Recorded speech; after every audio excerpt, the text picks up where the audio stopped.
آئیے ایک منظر کا تصور کرتے ہیں، صحرا کی ایک ٹھنڈی خاموش رات، اور اس خاموشی میں ایک ایسی قوم ہے جو نسلوں کی غلامی سے بھاگ رہی ہے۔ یہ کہانی ہے اس رات کی جب یقین نے ناممکن کو ممکن کر دکھایا تھا۔ اور پھر کہانی کے آغاز میں ہی وہ لمحہ آ جاتا ہے جب ہر راستہ بند محسوس ہوتا ہے۔ یوں لگتا ہے کہ اب بچ نکلنے کی کوئی امید، کوئی جگہ باقی نہیں رہی۔ ایک دم سے خوف اور تناؤ کی فضا قائم ہو جاتی ہے۔ تو یہ منظر ہے بنی اسرائیل کا۔ وہ فرعون کے ظلم سے اپنی جان بچا کر بھاگ رہے ہیں۔ ان کی قیادت کر رہے ہیں حضرت موسیٰ علیہ السلام، جن کے ہاتھ میں ایک عصا کے سوا کچھ نہیں، لیکن دل میں ایک پہاڑ جیسا یقین ہے۔ یہ کوئی عام فرار نہیں تھا، اس کے پیچھے صدیوں کی اذیت تھی۔ فرعون نے خود کو خدا کا درجہ دے رکھا تھا، خاندانوں کو اپنا غلام بنا لیا تھا، ماؤں کو ان کے بچوں سے الگ کر دیتا تھا اور لوگوں کی عزت نفس کو کچل کر رکھ دیا تھا۔ تو یہ بھاگنا دراصل آزادی کی آخری کوشش تھی۔ اور پھر دھیرے دھیرے تناؤ بڑھنے لگتا ہے۔ پہلے تو صرف خوف کی سرگوشیاں تھیں، مائیں اپنے بچوں کو سینے سے لگائے ہوئے تھیں۔ پھر دور سے ایک آواز آنے لگی، گھوڑوں کے دوڑنے کی آواز۔ دیکھتے ہی دیکھتے یہ آواز قریب آتی گئی، زمین کانپنے لگی اور آخرکار دور افق پر مشالوں کی ایک دیوار نظر آئی۔ فرعون کی فوج پہنچ چکی تھی۔ پھر صبح ہوتی ہے، مگر سورج کی یہ روشنی امید نہیں بلکہ ایک خوفناک حقیقت لے کر آتی ہے۔ بنی اسرائیل کو احساس ہوتا ہے کہ وہ ایک ایسے جال میں پھنس چکے ہیں جہاں سے نکلنے کا کوئی راستہ ہی نہیں ہے۔ ذرا اس صورتحال کو سوچئے۔ سامنے ایک بے رحم، لامتناہی سمندر ہے، اور پیچھے غرور اور تشدد سے بھری فولادی رتھوں پر سوار ایک خونخوار فوج۔ یہ ایک ایسی کیفیت ہے جہاں بظاہر ہر امید دم توڑ دیتی ہے۔ اور پھر لوگوں کی ہمت جواب دے جاتی ہے۔ ہر طرف سے ایک ہی چیخ سنائی دیتی ہے، ہم تو پکڑے گئے۔ یہ خوف کی وہ آواز تھی جس نے سوچنے سمجھنے کی ہر صلاحیت چھین لی تھی۔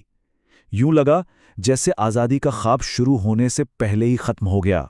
لیکن اس ساری افراتفری، اس شور اور مایوسی کے بیچ ایک ہستی تھی جو بالکل پرسکون اور ثابت قدم کھڑی تھی۔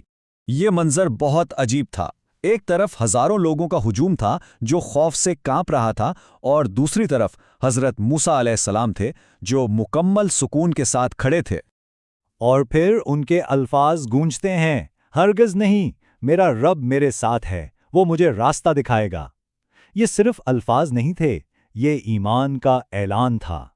ایک ایسا یقین جس نے خوف کی تاریکی کو روشنی کی طرح چیر کر رکھ دیا۔ اور پھر ایک ایسا حکم آتا ہے جو انسانی عقل سے بالکل باہر تھا۔ پیچھے ایک طاقتور فوج ہو اور حکم یہ ملے کہ لکڑی کی ایک لاٹھی سے پانی پر ضرب لگاؤ۔ یہ منطق کے خلاف تھا، لیکن ایمان کو منطق کی ضرورت نہیں ہوتی۔ اب ہم کہانی کے اس موڑ پر آتے ہیں جہاں ایمان نے حقیقت کا رخ موڑ دیا اور ایک معجزہ ہونے والا تھا۔ یہ معجزہ کئی مراحل میں ہوا۔ پہلے حکم آیا، پھر حضرت موسیٰ علیہ السلام نے اس پر عمل کیا، اور ایک لمحے کے توقف کے بعد سمندر دو حصوں میں تقسیم ہو گیا اور اس کی بیچوں بیچ ایک خشک راستہ نمودار ہو گیا۔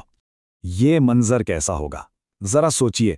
پانی کی دیواریں بلند پہاڑوں کی طرح کھڑی ہیں اور ان میں مچھلیاں تک نظر آ رہی ہیں۔ یہ ایک ایسا نظارہ تھا جو انسانی تصور سے بھی باہر ہے۔ لیکن فرعون نے یہیں اپنی سب سے بڑی غلطی کی۔ اس کا تکبر، یعنی اپنی طاقت کا گھمنڈ، اسے لے ڈوبا۔ اس نے بھی وہی معجزہ دیکھا، لیکن جہاں بنی اسرائیل کو اللہ کی مدد نظر آئی، وہاں فرعون کو آگے بڑھنے کا ایک موقع نظر آیا۔ وہ اندھا ہو چکا تھا۔ اور یہ تکبر کی انتہا تھی۔ فرعون نے بنا سوچے سمجھے اپنی پوری فوج کو اسی سمندری راستے پر ڈال دیا، یہ بھول کر کہ یہ سمندر کس کے حکم سے رکا ہوا ہے۔ اور جیسے ہی بنی اسرائیل کا آخری شخص دوسرے کنارے پر پہنچا، پانی کی وہ دیواریں لرز اٹھیں اور پھر ایک کان پھاڑ دینے والی گرج کے ساتھ آپس میں مل گئیں۔ سمندر نے تکبر کو ہمیشہ کے لیے نگل لیا۔ اب منظر بدلتا ہے۔ ہم اس ڈوبتی ہوئی فوج کو پیچھے چھوڑ کر ان لوگوں کی طرف دیکھتے ہیں جو بحفاظت دوسرے کنارے پر پہنچ چکے ہیں۔ دوسرے کنارے پر ایک نئی قوم کھڑی تھی۔ ہاں، وہ تھکے ہوئے تھے، ننگے پاؤں تھے، لیکن صدیوں بعد ان کے دلوں سے خوف نکل چکا تھا اور وہ آزاد تھے۔ یہ صرف جسمانی نہیں، ایک روحانی آزادی تھی۔ تو تبدیلی کیا آئی؟ معجزے سے پہلے سمندر ایک ایسی رکاوٹ تھا جو موت کی ضمانت تھی۔ معجزے کے بعد وہی سمندر ایک نئی زندگی کا راستہ بن گیا۔ ایمان نے رکاوٹ کو ہٹایا نہیں، اس کے بیچ میں سے راستہ بنا دیا۔ اور یہی اس پوری کہانی کا نچوڑ ہے۔ اصل بات یہ نہیں کہ زندگی میں مشکلات نہ آئیں، بلکہ یہ کہ ایمان ان مشکلات کے بیچ میں سے گزرنے کا راستہ بنا دیتا ہے۔ یہ عظیم کہانی صرف ایک تاریخی واقعہ نہیں ہے، یہ آج بھی ہم سے بات کرتی ہے۔ یہ ہمیں یاد دلاتی ہے کہ جب زندگی میں ہر راستہ بند نظر آئے، جہاں دنیا کہے کہ اب کچھ نہیں ہو سکتا، شاید اصل راستہ وہیں سے نکلتا ہے۔ تو سوچنے کی بات یہ ہے کہ ہماری زندگی کا سمندر کیا ہے؟